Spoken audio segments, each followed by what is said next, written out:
The Mullica River. It's a place, an experience, and a treasure. The Mullica watershed system is an integral part of the New Jersey Pine Barrens. Together they tell timeless stories of history, science, nature, of industry and culture, and it is also a story of destruction, but then renewal. We will be taking a trip along a portion of this magnificent system. We will check in with the 8 Atlantic County towns that are touched by the waters of the Mullica River watershed. Traveling over 25 miles from west to east, we will search the water, the land, and the skies in Hamilton, Mullica Township, Egg Harbor City, Port Republic, Galloway Township, Absecon, Brigantine, and Atlantic City. These towns share challenges from climate change, land subsidence, wetlands degradation, stormwater management issues, invasive plants, wildlife management and loss of habitat, litter and illegal dumping, damage from off-road vehicles, and much more. We would like to hear from our friends along the Mullica about their towns. This is their story, and now this is our story.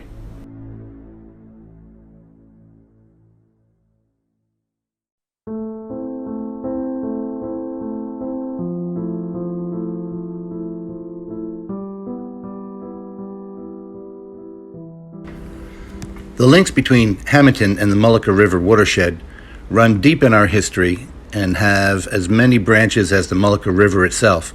The town gets its name from John Hammond Coffin, who opened a glass factory here in the very early 1800s next to Hamilton Creek, which he dammed to create present-day Hamilton Lake for his enterprise.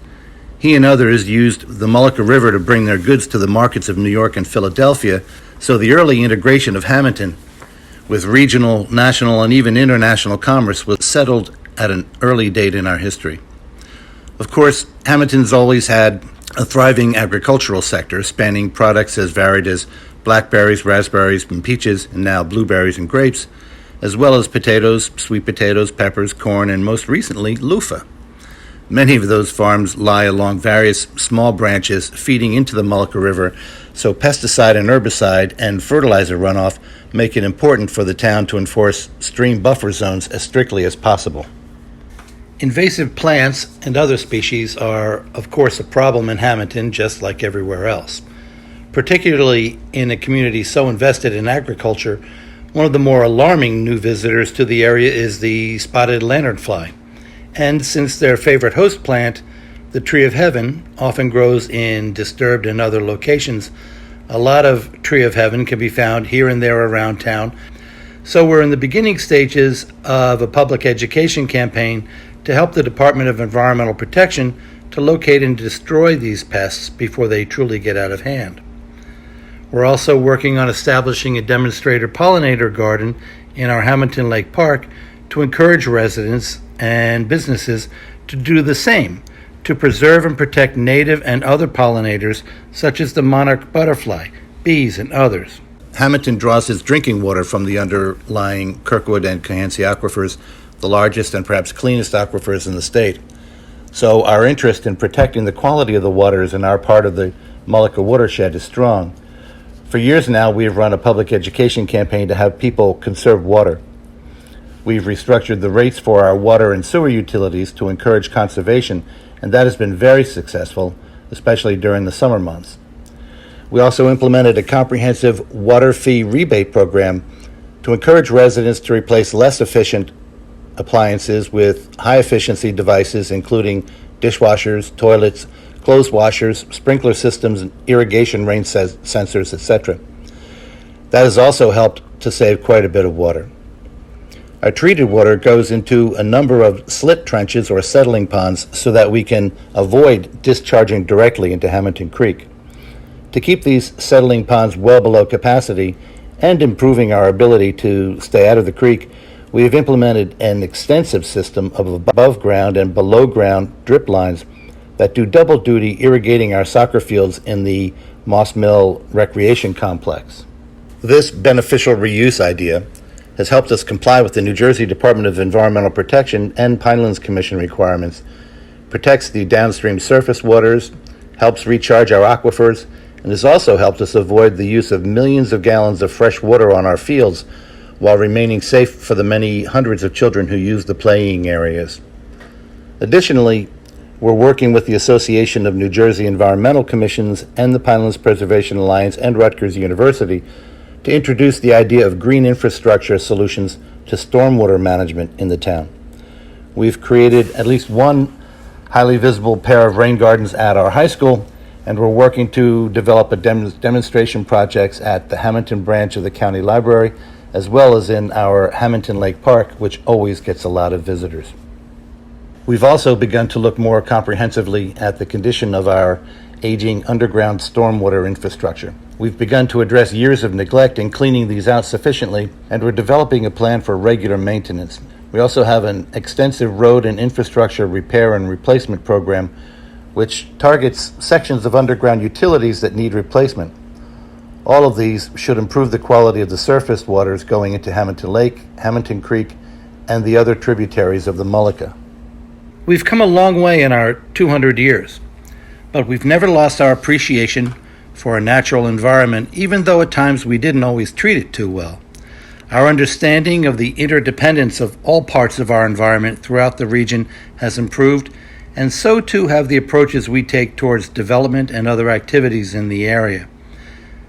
We'll never be finished, of course, in this quest for a completely green and sustainable community, but for now we have a strong commitment throughout the town to keep moving forward in that direction.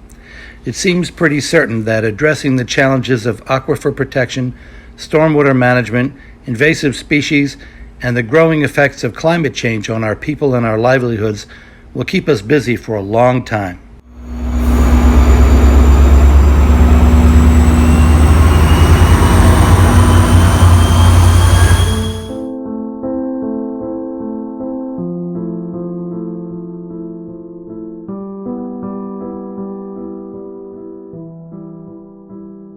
The Mullica River takes us on to Mullica Township, both named after Eric Mullica, a settler from Finland who lived in this area in the late 1600s. This township, entirely in the Pinelands National Reserve, receives the waters of the Great Swamp that started in Hamilton and beyond. The very significant tributaries like Sleeper Branch, Great Swamp Branch, Nescoshag Creek, and again Hamilton Creek, all converge into the Pleasant Mills area of Mullica Township. On the other side of town, creeks flow into the large complex of old cranberry bogs known as Makepeace Lake, named after Abel Makepeace, a cranberry grower from Cape Cod, Massachusetts, who saw potential for his industry in southern New Jersey centuries ago. We're here at our home in the Sweetwater section of Mullica Township, where we've lived for a little over 12 years. Just for some perspective, the river's just across the way here. We're just downstream a bit from the Pleasant Mills and the Batstow area, and just upstream a short paddle from the Forks area of the Mullica, where it widens before it goes out to the Great Bay. We enjoy all of the activities that you would imagine along a river: kayaking, canoeing, fishing, swimming. Wharton State Forest is just birding, a lot of birding. Lake Nescoshag is an interesting man-made historic water feature. It's dam built to power the various industrial endeavors at the mill at Pleasant Mills. Wood, cotton, and paper products were fabricated there through the many wheels, shafts, and cogs turned by the water force or head pressure of Lake Nescoshag. Even the flow of Nescoshag Creek was altered by ditching it into the lake to increase the pressure and power for the mill. Today, we see lakeside homes enjoying this vista, including the restored home of Revolutionary War officer and entrepreneur Elijah Clark.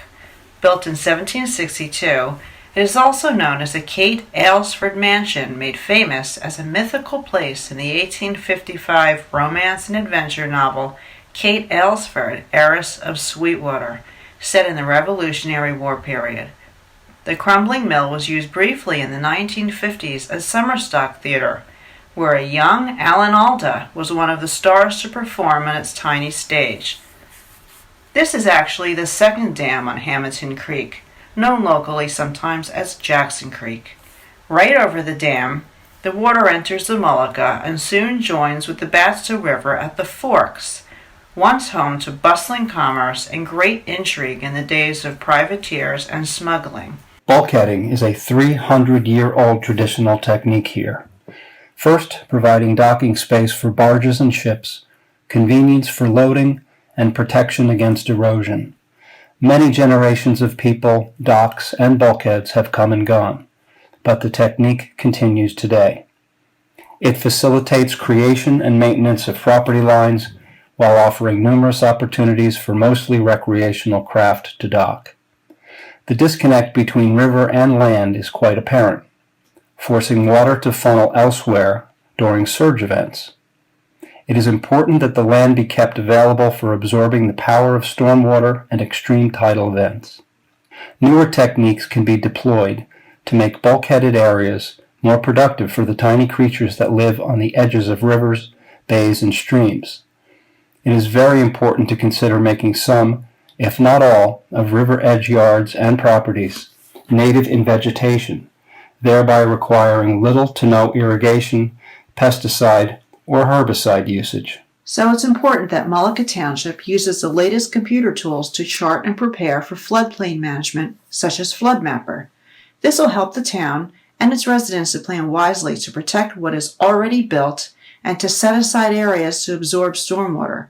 Being aware of chemical usage, being vigilant about wastewater systems, integrating green infrastructure and native plants, and being tough on litter and illegal dumping will help us to be good partners and friends along the Mullica. We raised cranberries commercially here until about 5 years ago, and we live at a nature preserve basically now. We appreciate all the stuff that lives here with us, all the critters and, all the plants and everything. And we love it here. We're very fortunate to have such a nice property. We sold our farming rights to the NRCS a few years ago. That's the signs you see posted here and there.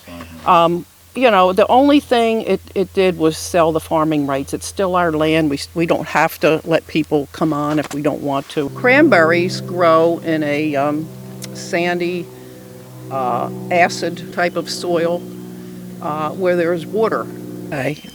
The actual cranberry bog area was about 25 acres, and the property is 138 acres. There's a lot of mud, but there's still a lot of things, I think, that learn to depend on that body of water in over 100 years. But some years were good, some years were not so good. My husband had another job so that we could survive. We kept it as small so that the family, the kids and all came, and when we were harvesting in October. It was a family affair. We do still see some wild cranberries, not a lot, because the insects and things, and the deer, they love cranberries, so they eat them. And the geese in the wintertime, they would float on the bog and rip the vines out. And the beaver, who actually has the reservoir dammed up, right now, it was an ongoing thing with, he would dam it up all night, and then the next day we would come in. Well, now we're leaving it because, there's so little water. It's very dry. Yeah, people always built cranberry bogs on a creek because they needed the water. For one thing, they would flood if there were going to be a late frost or an early frost, and they had taken the water off, they would be able to flood it, possibly, and save the crop. We never flooded it to pick. We actually dry picked. Originally, everybody used those hand scoops and back-breaking work, but that's how it was done. First, we had a screened table about this big, and we would dump the vines and everything on that and do this, and with boxes underneath, and the berries would fall into the boxes, and then we threw the vines out. Then we got electric back here, and then we could use blowers to remove a lot of the debris and stuff. But the big growers, like ocean spray growers, they flood the bogs, and they have a machine that goes through and knocks the berries off the vines. They float because there's a little air pocket inside. And they always said the quality of the dry picked berries was better, they would keep longer. Because once they were in that water for any period of time, it did something and they would rot quicker. Somebody said to me one time, boy, that's the best kind of a business because all you have to do is once a year pick the cranberries. I said, guess what, I mean, my husband was out here all the time, doing, taking care of the bog. I mean, it wasn't just 1 month out of the year, believe me. We've been here a very short time, comparatively speaking. And we always felt we were stewards of this land and hope to leave it at least as good as we found it. I am a Mullica Township school teacher for 23 years.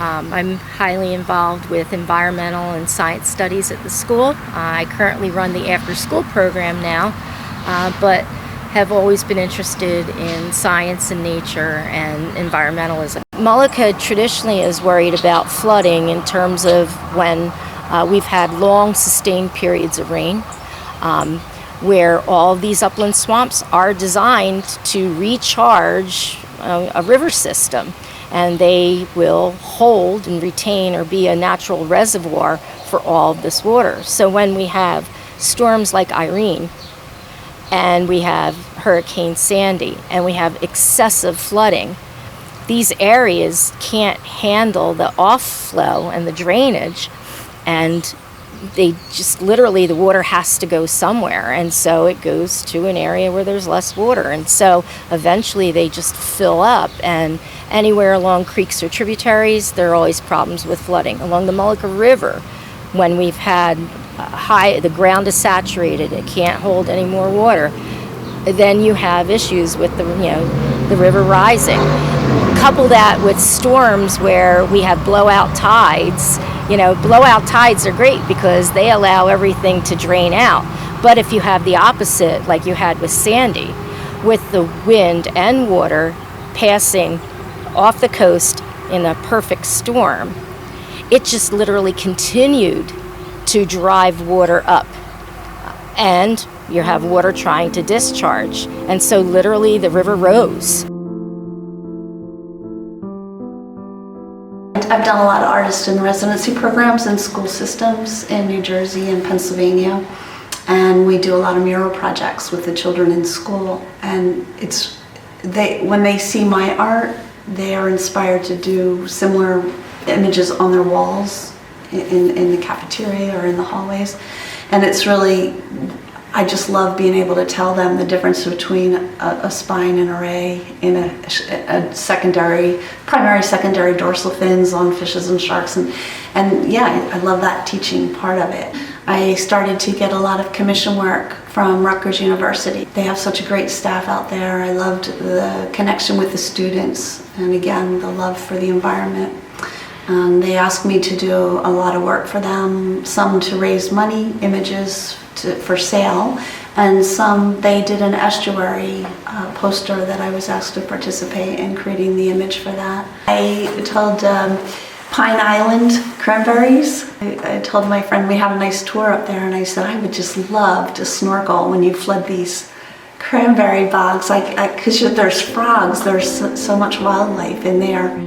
We have a great core of caring, dedicated people in Mullica Township through Sustainable Mullica, or working on the Environmental Commission, and then working with our other friends that are in environmental commissions and sustainable clubs up and down the Mullica River and neighboring communities.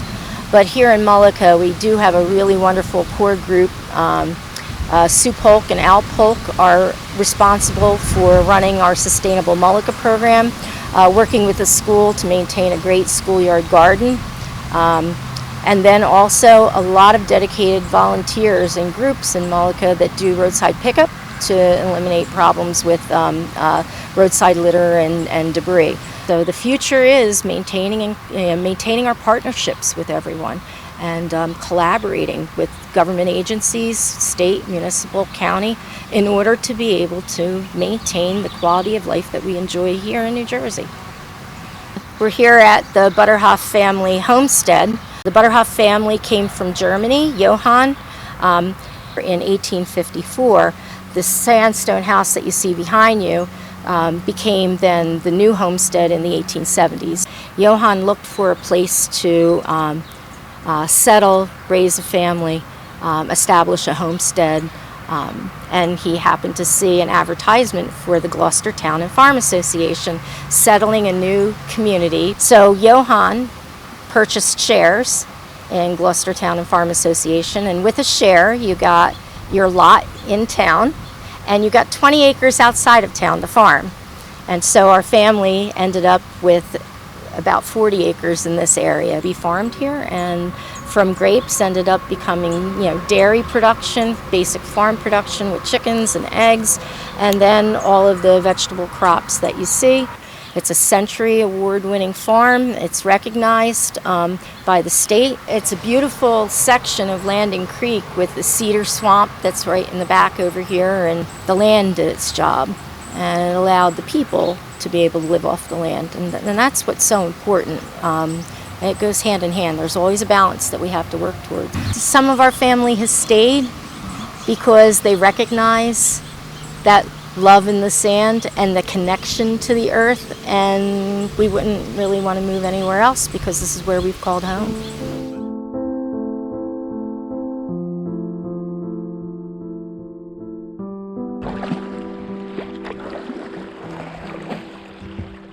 And I came to live in Egg Harbor City as a young Stockton University faculty member back in the 1970s. And I picked it because it had the most character of any community in the vicinity of Stockton, and also because it had an interesting history that included a lot of German speaking. And I did live in Germany for a year and learned to speak German and was interested in the history of German settlement in America.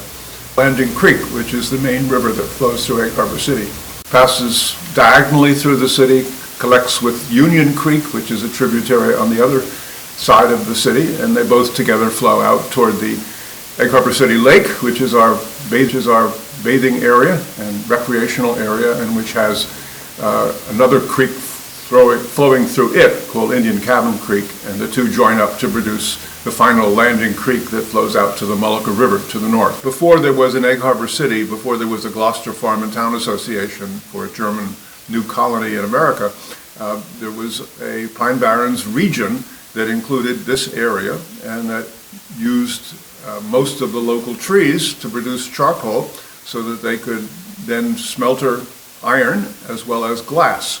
And one of those factories was here on a private or a self-built lake called Gloucester Lake. Gloucester Landing was a separate community that was just a place along the Mullica River where the Landing Creek exited, outfall of Landing Creek, and that was accessible by water traffic, and it included the route from Batstow, which was one of the biggest of the iron furnaces, down toward the ocean at the outlet of the Mullica River.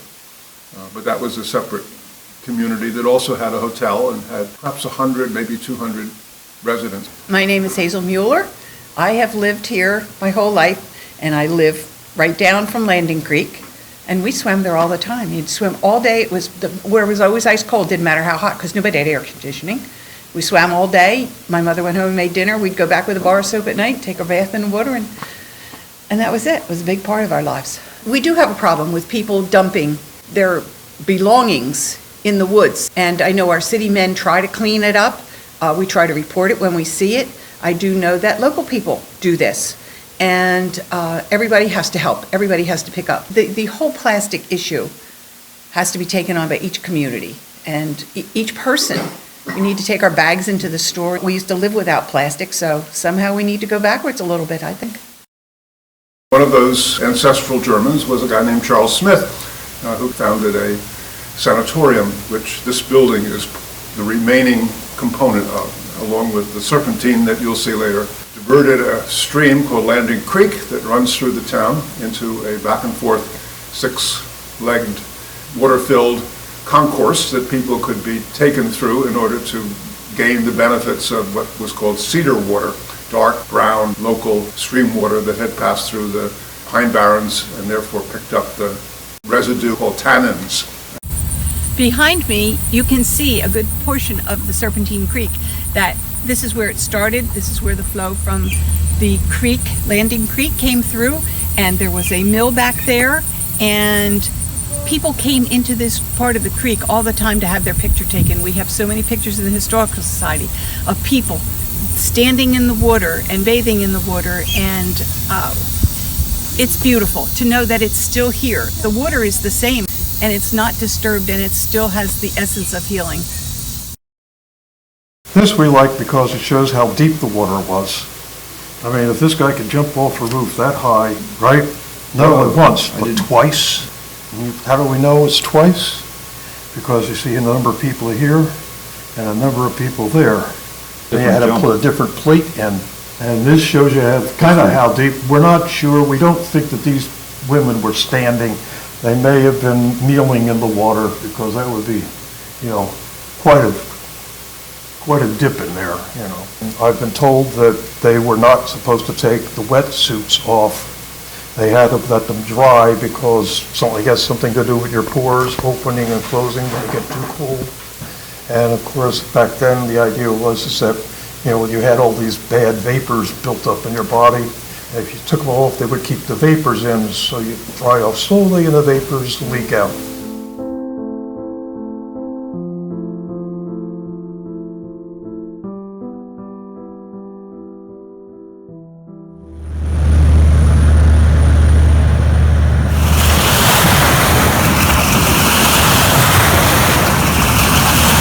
Out at the Clark's Landing site of, it's actually Galloway Township, Egg Harbor City, Atlantic County, and the state of New Jersey all wrapped into one.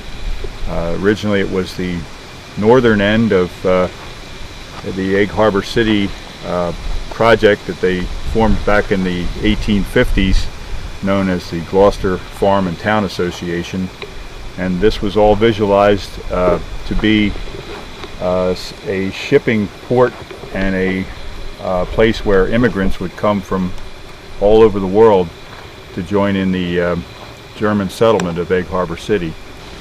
The German settlement was kind of interrupted during the Civil War, and the dreams never came true of extending Egg Harbor City down to the river. As a matter of fact, the railroad that was going to ferry goods and people into Center City still, the rail bed is still ghosted in the woods between here and Egg Harbor City proper.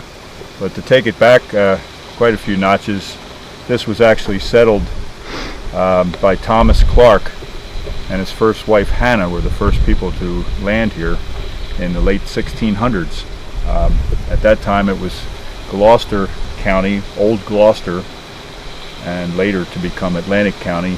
This is the oldest site of a settlement in present-day Atlantic County. Thomas Clark and his family grew here. One of the descendants was Elijah Clark, an officer in the Revolutionary War.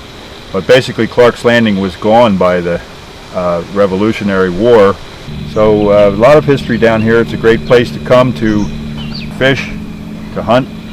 And it's just below Lower Bank, which in the distance is the water tower, Pacemaker Boatyard. So we're just east of the Lower Bank Bridge and right across from the two Hog Islands, which are actually now grouped into Burlington County instead of Atlantic County. And the Surfrider Foundation is all about clean water and healthy beaches.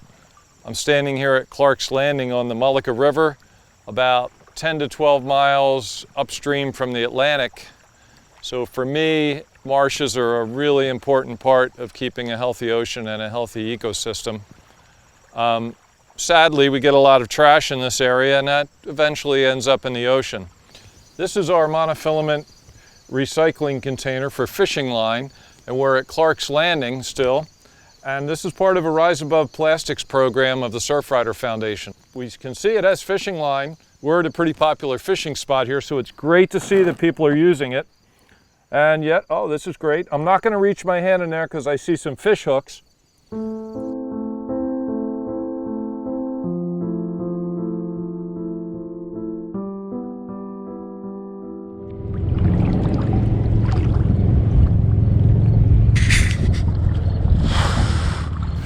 Towards the old town, I'm a newcomer here. I've only lived here for 31 years. Around here, people say, we're the little town that time forgot. And I think if you put in a kayak and paddle up on the stream a little bit, you're seeing ospreys, eagles, and all those trees along the stream. It can feel like a town that time forgot. I taught at Stockton for 30 years. I'm just retired, and my interest primarily is in the birds of the area and plants of the area. So Nakoti Creek is a wonderful place to explore for both those interests. Many birds use the creek and the feeder streams, and the plants are a mix of pine barrens plants inland and also salt marsh plants, so that makes it fun to explore those areas. One reason this place is known historically is because people know about the battle at Chestnut Neck. At the time of the American Revolution, there were two communities here. Chestnut Neck was a separate one than Wrangleboro, and a battle went on there where the British pushed the revolutionaries up the river into port, where they retreated apparently. Micaiah Smith is one of the famous names from Port Republic. He was a privateer who lived in port. He was one of the people who founded the town, and he captured a boat the British had, the Venus it was called, and escaped. He later built the church in port, the First Methodist Church in the early 1800s. Another old name we have in port was Van Sant. The Van Sant family had a boatyard along Nakoti Creek near what's now Bowen Park, building boats there. Nakoti Creek is a tributary of the Mullica. It flows through the center of Port Republic. It's a tidal brackish stream. It goes east and northeast for a couple of miles from the Port Republic Bridge under Route 9, past Chestnut Neck, about a mile beyond that. White perch, winter perch come up the river. People fish for them at the Port Republic Bridge, even at night in the winter.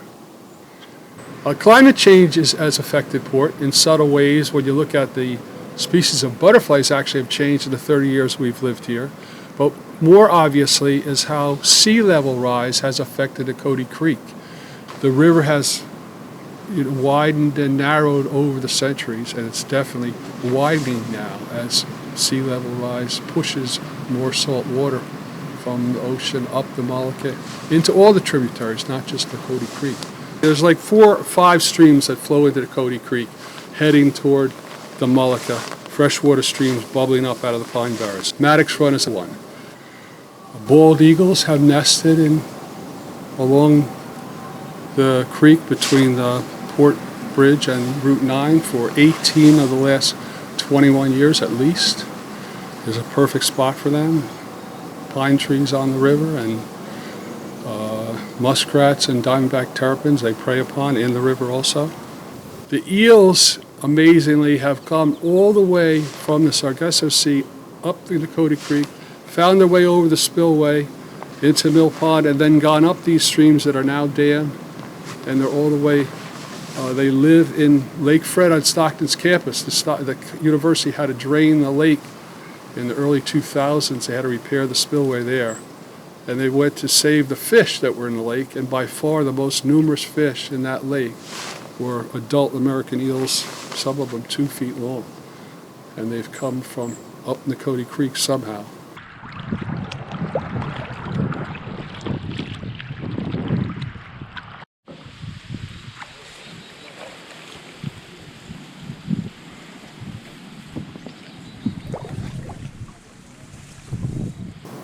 So I think that's kind of a cool sign of how nature hasn't been too disturbed along that creek.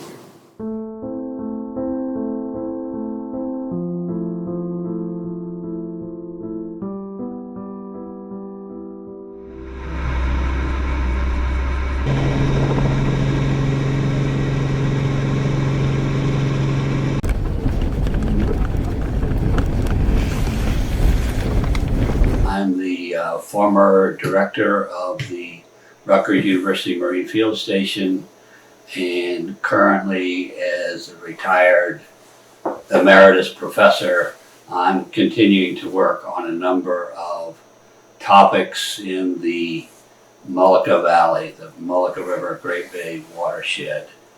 Time after time, the value of this location and its relationship to this very clean estuary, the Mullica Great Bay estuary, has proven really valuable. So much so that we use it as a baseline for comparison to other systems where we're doing research. Certainly the system is well protected now. There are federal and state holdings throughout the system. And even though this estuary was sort of industrialized 250 years ago when they were harvesting natural resources, it has been allowed to recover. And today we consider it certainly the cleanest estuary in New Jersey and one of the cleanest on the east coast of the U.S. So one of the real advantages of our location is our ability to sample in a consistent manner over time to see how things have changed. So for over 30 years, we've been sampling larval or baby fishes and small juvenile fishes coming in from the ocean where they were spawned once a week on night flood tides for 30 years. Plastics do break down over time, and they break down into even microplastics. In fact, that once a plastic breaks down, there are all kinds of microfibers in the environment. Those plastics break down more completely and become incorporated into the tissues. And some few studies suggest that these might be what they call endocrine disruptors.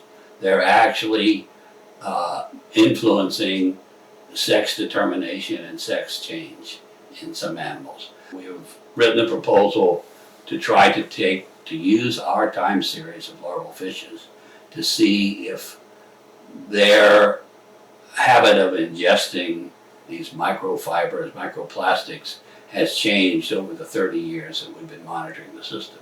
And again, because this is a baseline estuary, we have a good possibility of sorting that out.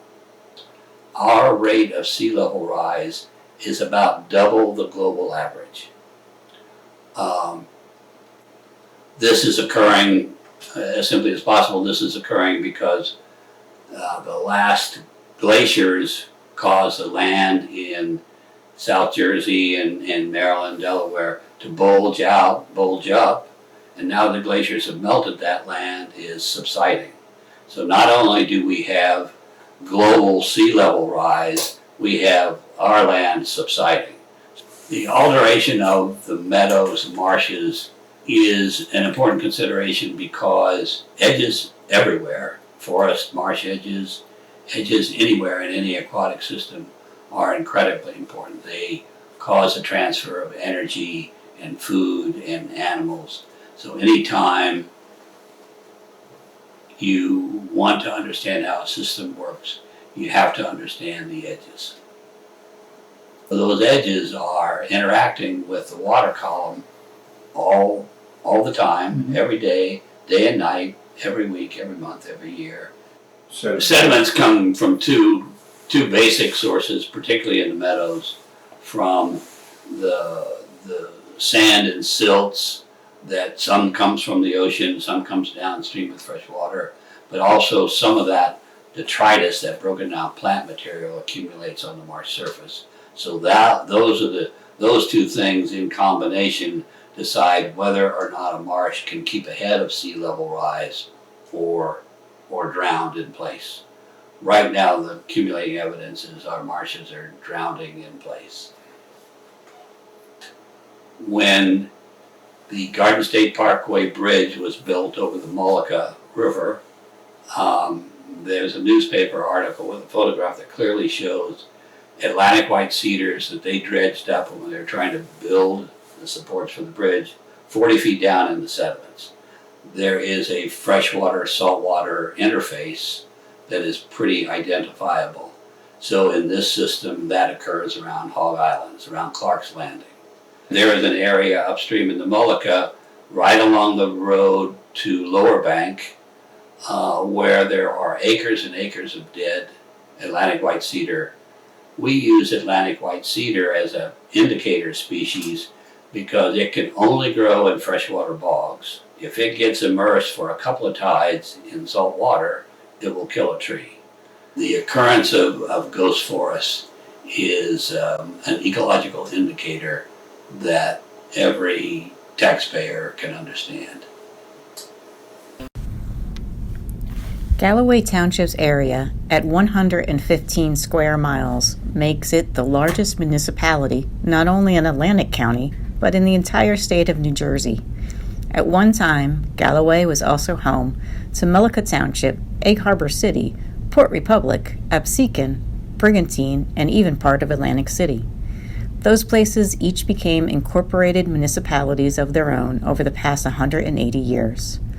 This reinforces that we are related by history and mutual needs provided by the land and water of the Mullica River. Like most other towns, we have dammed our streams to form lakes for power, water reserve, and recreation. We have cut down forests for lumber and to create vast farm fields.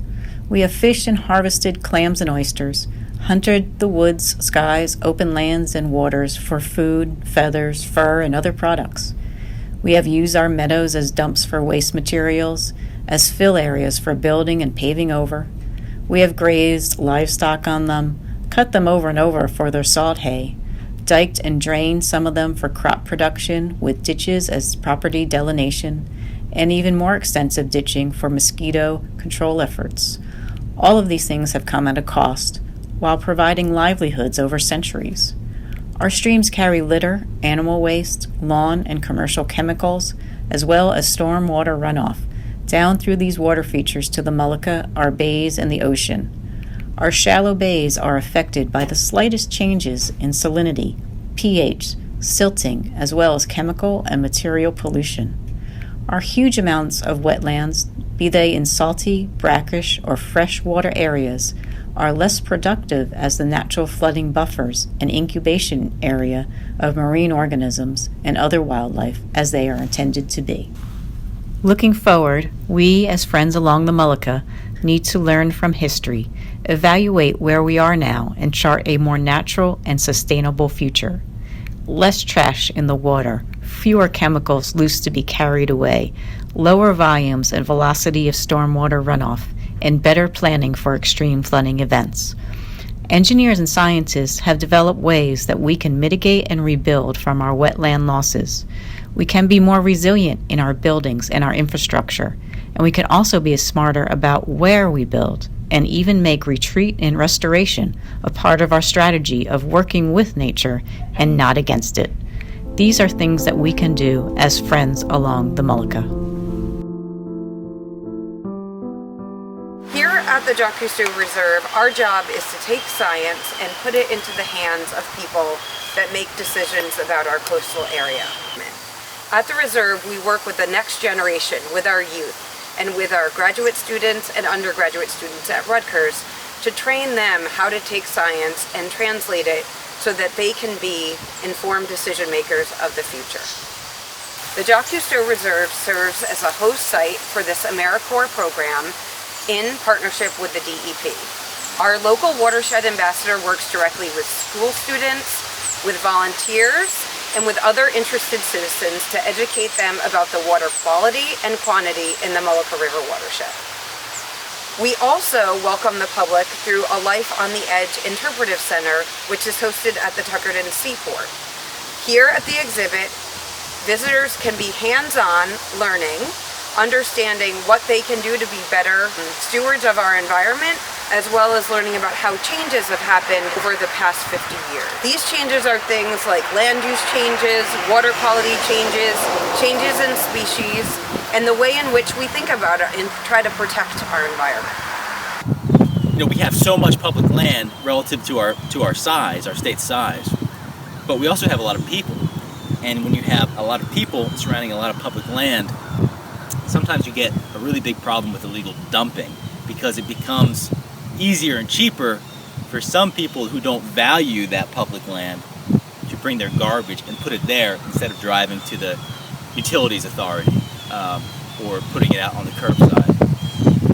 So that becomes a problem for people that manage public lands or that volunteer with public lands, because then that responsibility falls on us to deal with whatever the refuse is, and it can be oil, paint cans, furniture, concrete, any number of things.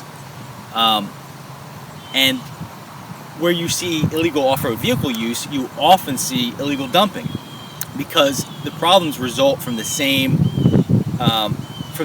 components, which are unregulated area, not much public presence, doesn't seem like you're going to get caught. So if we can solve some of those by bringing in the public, bringing people in to do positive activities, then we can drive out some of those negative activities. And I'm really looking forward to seeing how this goes, because if this can work, then we can replicate it. And the Pine Barrens is over 1 million acres, and there are many sites like this. And so having test cases that you can say, well, we did this and it worked, now we can make an argument to do it more.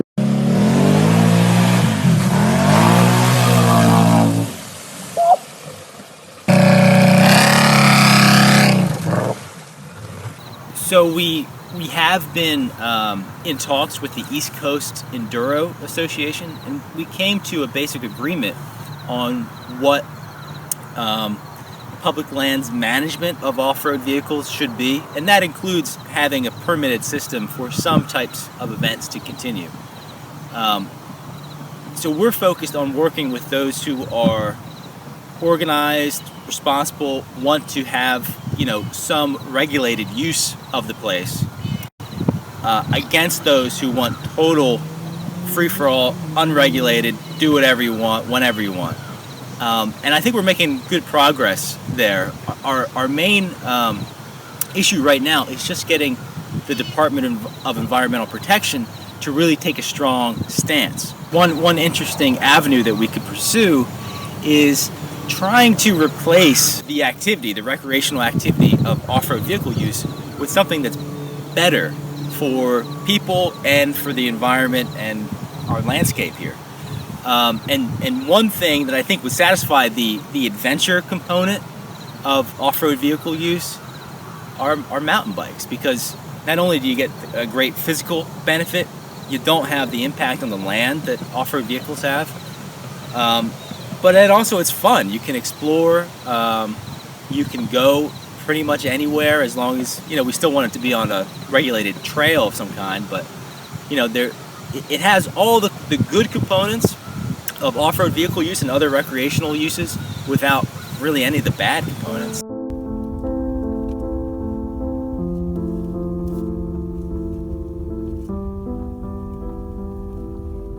I'm the Visitor Services Manager here at the Edwin B. Forsyth National Wildlife Refuge. I've been here for almost 4 years, and all of it has been a pleasure. Forsyth is a very unique place because it's not concentrated in one area. It's in bits and pieces, and it goes up 52 miles up the coast, so about 6 or 7 miles outside of Atlantic City, all the way up to Brick Township, which is about 52 miles. And so that means we cover saltwater marsh area, we cover ocean, as well as upland forest, so we covered 3 different habitats. One of the most important things that happen out here as far as recreation is, of course, bird watching, which is, wildlife observation, but also we have wildlife photography. So that means you can get some really good light for the best shot that you want. Increasingly, we're seeing a lot of hikers, some joggers, and even people doing yoga. And what's important to me is that this place inspired a lot of art. So we have people coming out here painting, and we have people coming out here and they're writing, all types of creation, because they look at the space around them, and this is the beauty, just inspires them to create. We do have a hunting program, and sometimes that's controversial to people, but hunting and fishing has been a part of this refuge since 1939, so it's nothing new. So Just as well as you have wildlife observation, you have hunting and fishing. And that was super important to the people who lived in this area because that's the way that they could, sustain their lives. They could, supplement their diets with the things that came out of the ocean and came out of the waters and the lakes around us. Another important landmark here is what we call the Wildlife Drive. And it's an 8-mile loop that goes around. And so again, you can do wildlife viewing as well as photography, but most importantly, it was created from when there was a railroad here back in the early 1900s. These important cultural landmarks were carved out of the Mullica estuary. So not just our Wildlife Drive, but Great Bay. There are great opportunities to see that in motion and how man had a hand in carving out this quote-unquote wildlife area from the Mullica River. Invasive species are really problematic, not only for a lot of our native wildlife and plants, but they can also outcompete. Examples like Phragmites can take hold in a marsh and virtually overrun all the other native species. And we're here standing in front of kind of a small stand of Phragmites. We have stands that are much larger than this that can encompass hundreds and hundreds of acres. Phragmites does really well in kind of low salinity or even freshwater marshes. It's very good at outcompeting native vegetation. And the one thing that's unique about Phragmites is it grows really quickly and it actually creates its own topography where it actually can lift up the soil marsh surface. Oftentimes when you have all one species in a place, you have very little other types of diversity. So your wildlife diversity in that area is reduced significantly. We have quite a bit of resident geese in New Jersey. Traditionally, Canada geese migrate. What we have in Galloway, where you have lots of soccer fields and golf courses and things like that, which actually creates perfect goose habitat. It's problematic eating the grass and increasing fecal material. The habitat that we create is perfect for geese. Besides a hunting season, which we have for geese, think strategically about shrub areas and a taller vegetation to break up some of those large fields. It's not going to be possible on a soccer field, but we've actually incorporated that into a number of golf courses where we're reducing some of that habitat that geese really like, which are big, open, grassy areas. New Jersey has a deer population that can be 200 times what you would normally have in a natural population. There's not a lot of pressure by predators or hunting. Oftentimes they may be eating the plants that you're planting. Usually it's when those plants are young. Those new roots, those new shoots are really desirable for deer. And if you can protect a plant to a point where it gets established and actually high enough to be above the browse line, which in some cases can be 4 to 6 feet high, then you have a really good shot at allowing those plants to survive. You can do caging, you can do fencing if you don't have the ability to hunt an area. But yeah, deer are definitely a big factor in restoration and enhancement work in New Jersey. If you're at a garden center and you happen to be looking around for plants that you want to buy and put into your landscaping around your house, check out and see if it's native or non-native. If it's non-native, see if there's a native alternative to put in to your landscape. Essentially, you get rid of the invasive species, and then the best thing to do is replace it with native species.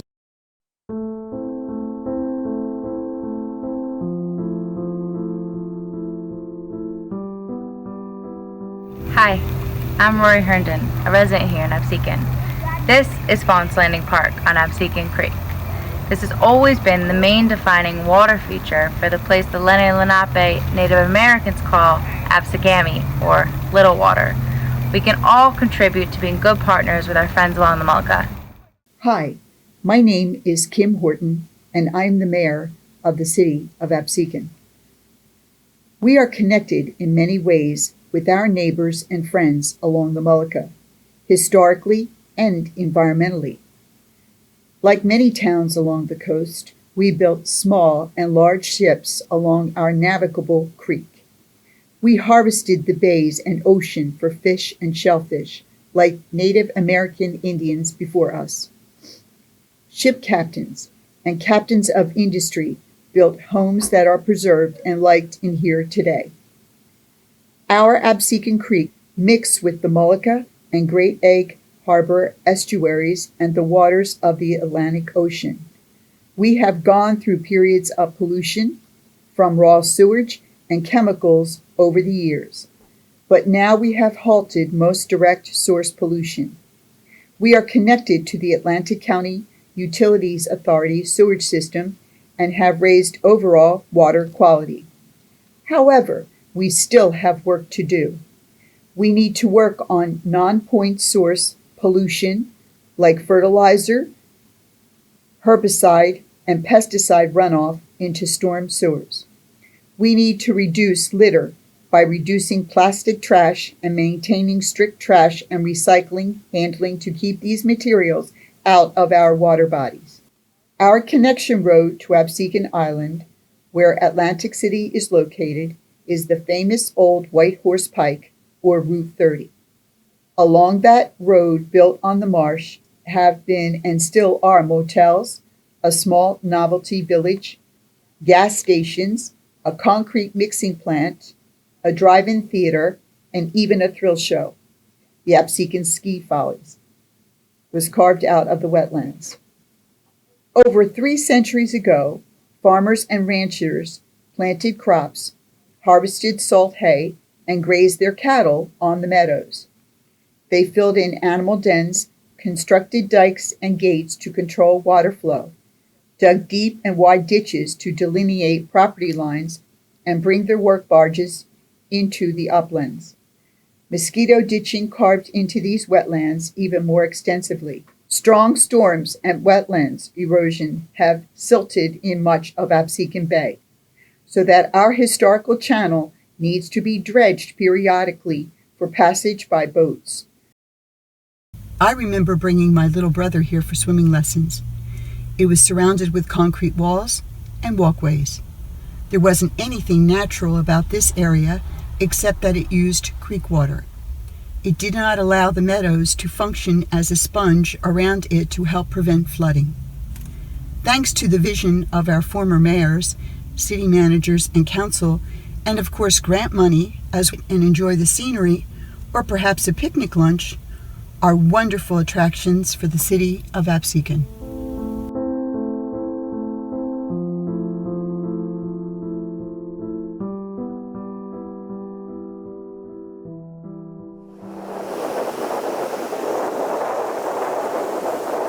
My name is Eric Herndon, and I was born and raised in Brigantine. I'm here today at the northern end of the built and paved part of Brigantine Island. Behind me is something very unique and precious. It is now the longest stretch of unpaved and unbuilt coastline in New Jersey. It is about 10 miles from here up to Long Beach Island that there are no roads and no buildings. It is a sanctuary for wildlife. This historic wild area would not look like this today if earlier plans had come to fruition. Prior to World War II and before the Garden State Parkway, a coastal road was to have been built from here up and over the Brigantine Inlet, across Little Beach Island, and then up and over the Little Egg or Mullica Inlet. There it would have connected to 7 Bridges Road by Rutgers Marine Field Station and the old fish factory. The construction of the parkway in the early 1950s and the creation of the wildlife refuge areas put an end to those plans. Incidentally, that is why there are only 5 bridges on 7 Bridges Road. The other 2 were planned but never built to connect northern Brigantine all the way to Route 9 in Tuckerton. We just went through, got our floodplain management plan approved for the city of Brigantine.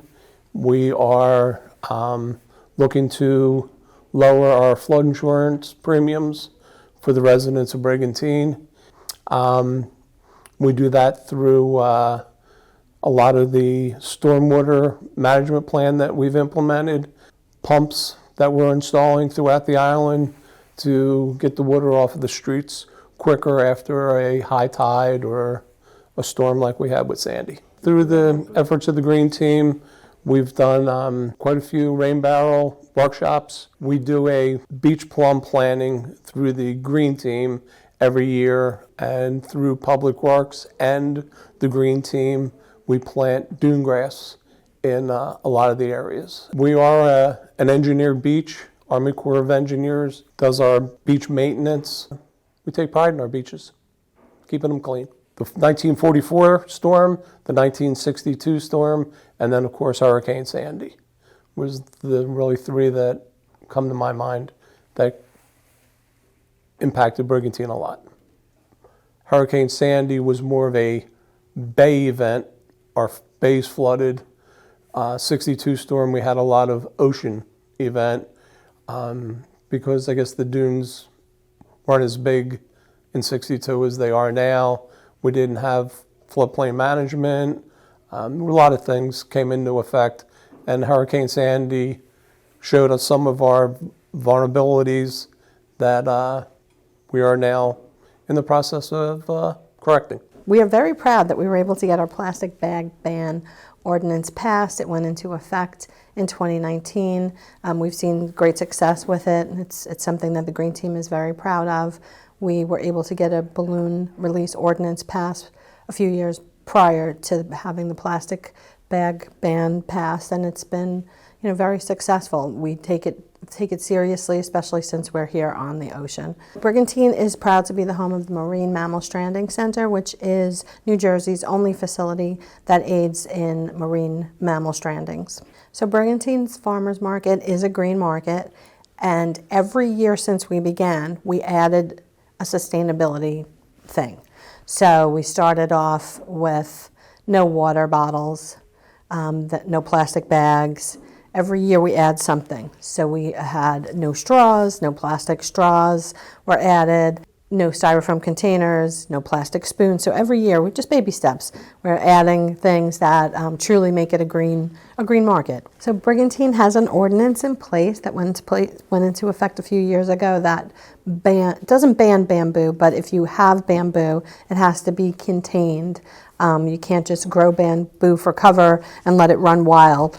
We have had instances where it takes over houses next to the intended house that planted it, maybe for decorative or privacy purposes. And so we do have an ordinance in place that all bamboo must be contained.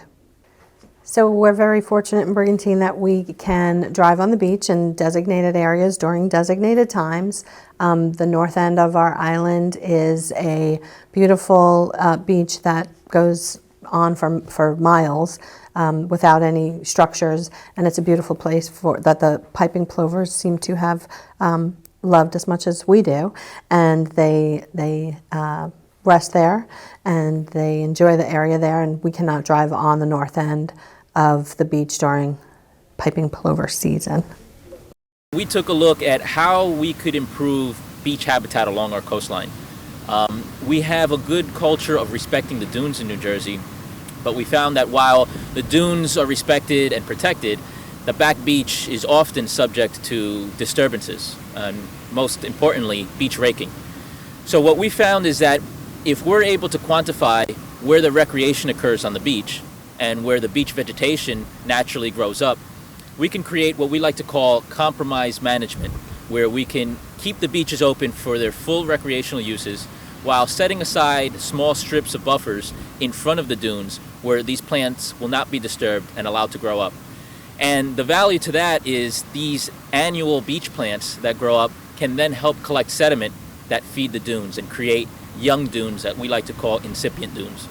So while this started in 2015, we had 4 years of implementing this project, starting on state beaches, expanding to municipal beaches, and totaling over 20 miles of beach on the New Jersey coastline. We found some of our rare beach nesting birds using these areas, such as oystercatcher and piping plover. And we also found what we were hoping to see, which is sediment accretion, right? These protected areas, once the vegetation comes in on their own, is able to actually collect sediment, whereas the unprotected zones are losing sediment or eroding sediment. And what makes this project even better, beyond the fact that it compromises recreation with protections, is that it also is very cheap and easy to implement. It really just uses symbolic fencing posts that are put in the ground that just remind people to drive or rake just away from this protected zone. We don't have to go in and plant vegetation like you would on a dune. These annual plants are really good at distributing themselves and growing up from seed bank. We've worked at the North Brigantine Natural Area. This was one of our original sites, and we are hoping to expand to Brigantine because the more connectivity we have, the better this project will work. So where we are today, we're right now standing at the edge of the Brigantine Beach and the North Brigantine Natural Area. So our protections start at the natural area here, right at this point, and runs right up to the inlet. So it covers over a mile of beach here. This is an area that we've seen some successes. It's also a stretch of beach that gets hit particularly hard. Those familiar with this beach know that it gets pretty narrow as we start heading up towards the inlet. But where it is wide enough for vehicular traffic, we've seen that people have already respected the buffers even before we come out into the spring and put the posts. So it's great to see that people are building on that culture of respecting the back beach just like we respect the dunes. And with that comes a lot of the improvements in terms of the number of rare species occurrences. And this is true for many of the areas that we've worked along the coastline. One species that gets a lot of attention for sure is a sea beach amaranth. And it does because it's a federally listed species. It's considered federally threatened. And this is a species that was rediscovered in New Jersey. It was thought to be lost since the early 1900s. After about 2000 or so, it was rediscovered. And since then, its populations have been pretty cyclic, up and down, which is what you'd expect from a rare species that's in such a dynamic environment like the coastline. But the past 4 years or so, we've really seen a strong upward trend in the species. And we've had as many as roughly 50% of the individuals counted in New Jersey found within our buffers. We try to be a leader in bringing awareness to rare plant issues in these states, improving our understanding of rare plant issues in New Jersey. And this was a great opportunity to do it where we have lots of rare species on our coastline. It's a dynamic system that is being managed. So let's see if we can't improve some of those management practices to improve not only the way we collect sediment on the beach, but protect our rare species as well.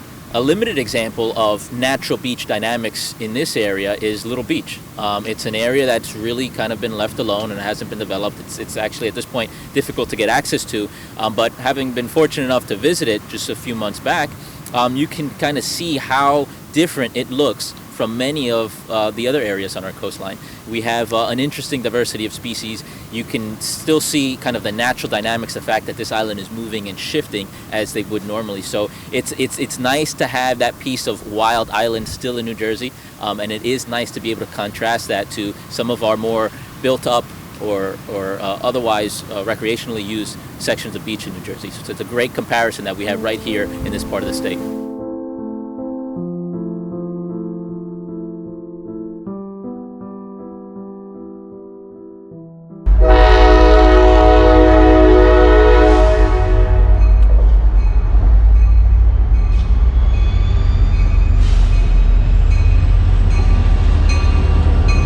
Well, this is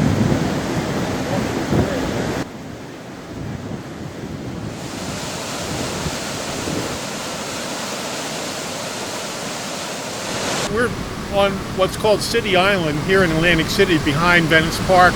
This was the site of the Atlantic City Sewage Company wastewater plant that served Atlantic City proper from about 1900 to 1978 when the AC Way replaced it with the new regional system here. And around the county there were other small wastewater treatment plants that discharged directly into the back bay or into the intercoastal waterway throughout the county. This one did right here in Beach Thoroughfare, right adjacent to us.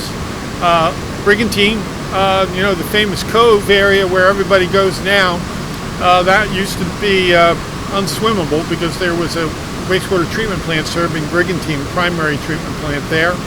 So all of those facilities were consolidated and connected by the AC Way in a giant construction project that commenced around 1975, and the project was done in 78.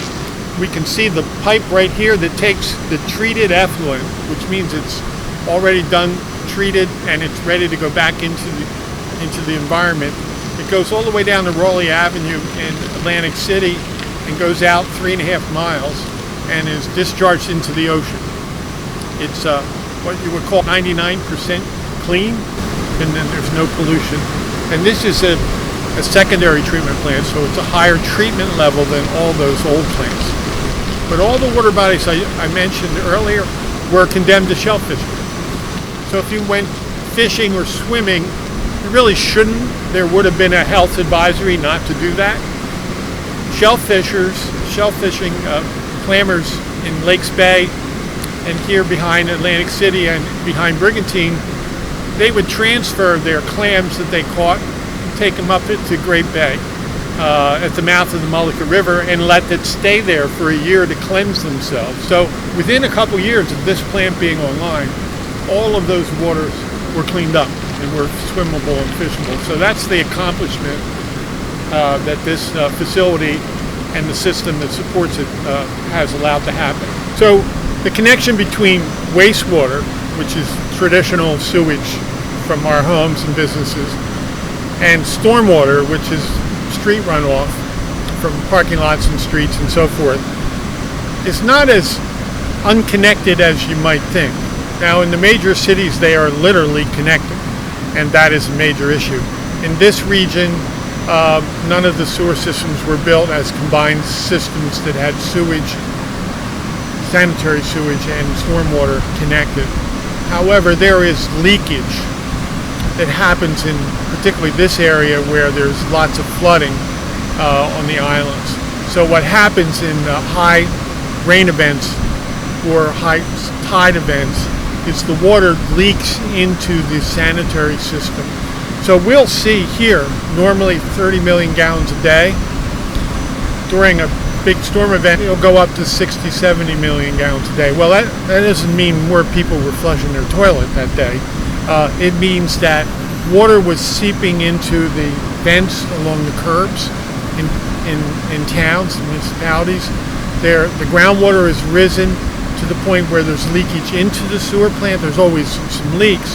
It doesn't necessarily leak out, but it'll leak in. The pressure of the groundwater will leak in.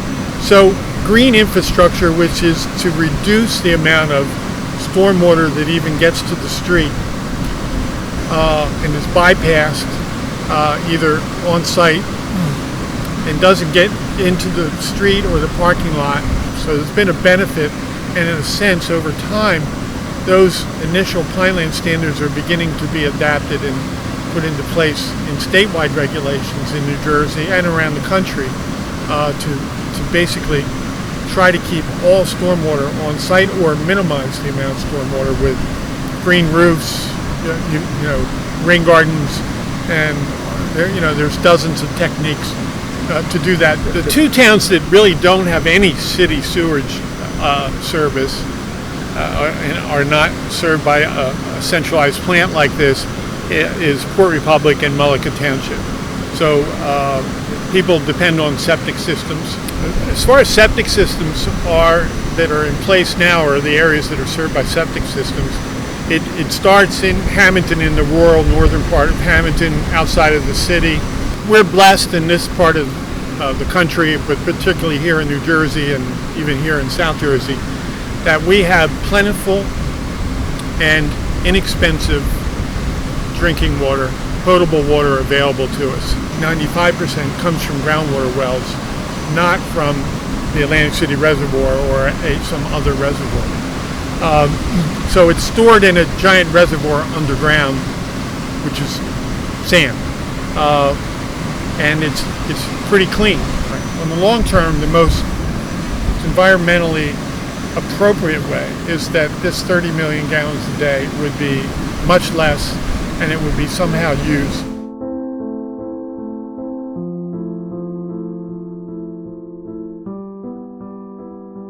Well, this area would traditionally flood during any major storm, and the boardwalk in this area had been washed away several times since the early 1900s. When Sandy hit, the redesign of a new seawall and boardwalk was actually out to bid by the Army Corps of Engineers. They realized that the design was not adequate. The project was totally redesigned. The seawall was elevated, was strengthened, and the resulting project was a $50 million project that extends from the Ocean Casino Hotel all the way to Gardner's Basin, and is built for the future. The city's already replaced some bulkheads along the back end. There's a living shoreline at Gardner's Basin, which was done a couple years ago. City just secured funds to replace the bulkheads from the expressway all the way down to Jackson Avenue, the end of the city. Also to build bulkheads in Chelsea Heights, along South Boulevard, where no bulkheads exist. And the city's been very aggressive. The Atlantic City is one of the few towns in New Jersey that has its own floodplain management plan. Yeah, the beach replenishment, as well as this seawall project, is part of a 50-year plan that is an agreement between the Army Corps of Engineers, the state of New Jersey, and the city. The Army Corps really takes the lead, and they pay the lion's share of the cost. The city ends up paying about 8.75% of the total cost of the beach replenishment project. There are geotubes along the beach here in Atlantic City. Under the dunes. I mean, the dunes are up to 14.5 feet, so pretty significant. A lot of the back bay work is really going to be driven by the Army Corps of Engineers and their back bay study, and that'll provide the big picture of what the future holds for the bays. And it's not really different than 30 years ago when the Army Corps came in and started talking about 14.5-foot dunes and engineered beaches and seawalls. No one really understood what that was. It was all new technology. We were used to our ocean running under the boardwalk. And that's one of the reasons why the city has supported locating a Coastal Resiliency Institute in Atlantic City, which would be built in cooperation with Stockton, as well as other universities throughout the state. There's a lot that we can learn from others. And, for example, in Holland, there are sections where there are no flood insurance because the infrastructure has been built to such an extent that the area is protected. And that's important for us to learn, because flood insurance in an urban community like Atlantic City forces people out of their homes. As flood insurance increases, it'll be as high as their real estate taxes or their rent on their house. Superstorm Sandy was a wake-up call. And not just in Atlantic City, but in all the barrier islands. And what's interesting is it's still a top priority for every town. Here in Atlantic City, there's over $20 million worth of infrastructure work going on now, just in resiliency. And this is a city that doesn't have a lot of money, but it's a priority. And every time it's supported both politically and by the public, because people understand the importance. And you'll find it in all the coastal communities. It's still a priority. They still are pursuing capital projects. They still care. When the Army Corps has a meeting to talk about the future, they all attend. They all are vocal. And, they realize that this is the future of the area. If you want to live in a barrier island environment, which is a unique environment to live in, you have to be engaged. We've talked to Blue Acres about purchasing some land in the city that's vacant, that's adjacent to open space, where you could expand the open space opportunities and still protect those lands. But, Atlantic City is almost entirely developed. And, to buy out a neighborhood, the neighborhoods in Atlantic City that are most inundated by flooding are the poorer neighborhoods. The Cove is an area that flooded historically. What happened there was the people that lived there were relocated. New housing, the housing was demolished. New housing, the land was elevated, the infrastructure was elevated, and new housing was built. And now it's one of the best neighborhoods in the city. And very diverse neighborhood because there's both low and moderate income families living there as well as wealthy individuals. That's the opportunity that needs to continue to occur in Atlantic City. When that happens, the density sometimes is reduced, and areas that are really impacted by storms are left to be open space. So there's a balance. The area that floods the most in Atlantic City, Texas Avenue. It's on the Back Bay. If you go down the street there on the bay block, you'll see one house, they're all row houses. One house is elevated, one house is down. The next one's elevated. The flood walls should be improved and elevated, and new homes should be built away from the water. The Baltic Avenue Canal runs from just south of the Atlantic City Expressway all the way to the inlet. It drains 815 acres of the city. It is 10 feet wide and 12 feet high. And on either end, there were timber floodgates. And this was built in the early 1900s. In the 1960s, the floodgates were destroyed by vandalism and fire. So for years, the tidal flow would just come in and out of the city. So if you go onto streets in this neighborhood, you would find nuisance flooding on every street because it would just back up through the catch basins, even at a high tide. A couple years ago, we got grant funding and we built new steel floodgates on either side. Built 2 pumps on the north side of the canal, and now we're designing and building 6 large pumps on the south side of the canal that will evacuate the canal during times of storm so that the canal could be used for water storage. And it is just a phenomenal system. To think that they thought of this in the early 1900s, and now it's being retrofitted for today's use. And it'll be a major infrastructure improvement for Atlantic City. I mean, there was recently a litter problem as a result of the Baltic Avenue Canal project, because you're pumping all this water out into the bay during major storms. And with that came bottles and cans and all kinds of things. The community band together and they started to do cleanups. Atlantic City is not by itself. I mean, it's part of the Mullica and the Great Egg watershed, and it's impacted by anything that happens within that watershed. That's why things like the Back Bay study that's being done by the Army Corps is so important, because they have the resources to hire top-notch engineers and scientists to look at the entire watershed and determine what happens if a floodgate is put in a certain location. What happens if flood walls instead of bulkheads are built in certain areas? What happens upstream? What happens throughout the area? And that's really important. And you and I can't really guess at what that is. It really needs to be studied, and it takes significant resources. So we're happy that the Corps and DEP and others are focused on these issues, because we couldn't do it without them.